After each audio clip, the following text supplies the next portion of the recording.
I was really encouraged by the way in which the organisations and the churches who are part of the ACT Alliance were cooperating with one another, and were supporting one another and encouraging one another, and Christian Aid is part of that ACT Alliance. And I was also really encouraged by what I saw that the churches were doing. I saw the work of the Greek Evangelical Church, the work of the Salvation Army, and the work of the Anglican Communion in Athens. And the work they're doing is sacrificial. They're going above and beyond the call of duty to try and to change the situations that these refugees are finding themselves in, to bring some hope into situations which are hopeless, and to offer some kindness to people who have been taken advantage of in many different ways as they've made their journey from whatever country they've been fleeing from. I was encouraged by the Greek Evangelical Church, especially in Thessaloniki. They have set up a drop-in centre where refugees can come.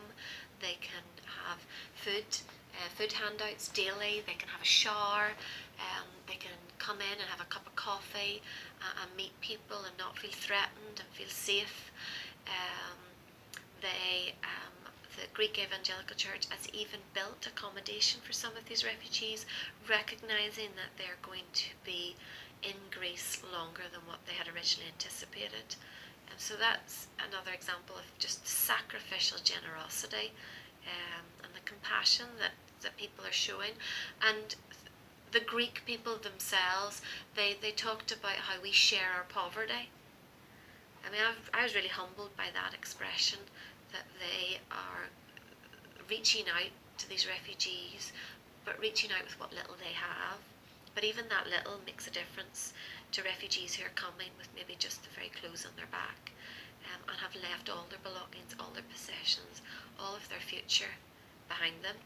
Before I went out to Greece, I really only would have looked at the headlines of the news and seen some images, and I thought I had a fair idea of what the migrant crisis was all about, but I didn't realise that I was so naive, and going out to Greece has made me aware that I need to find other places to be informed about what is happening in terms of humanitarian issues in our world. And so I've been encouraged to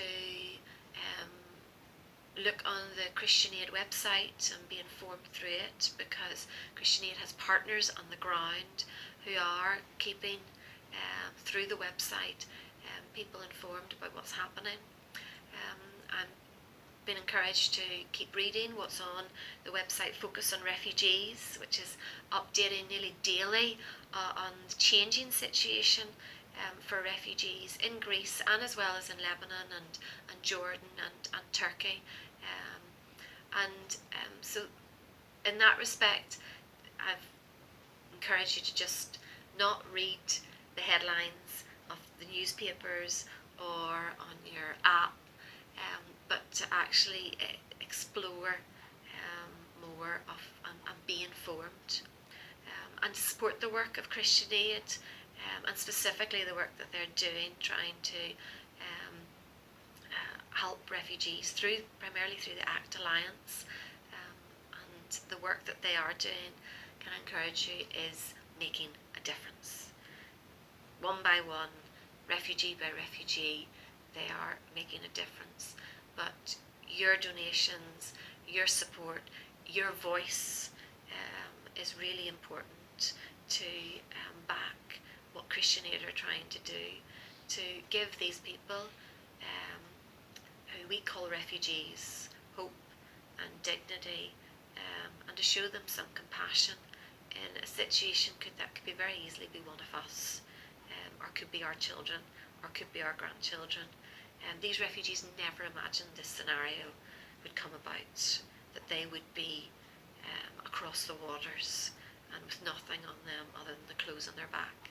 So we have to be humble in how we look at the refugee crisis, and we have to be generous, because I know that's what Christ would call us to do, and that's what Jesus would want us to be.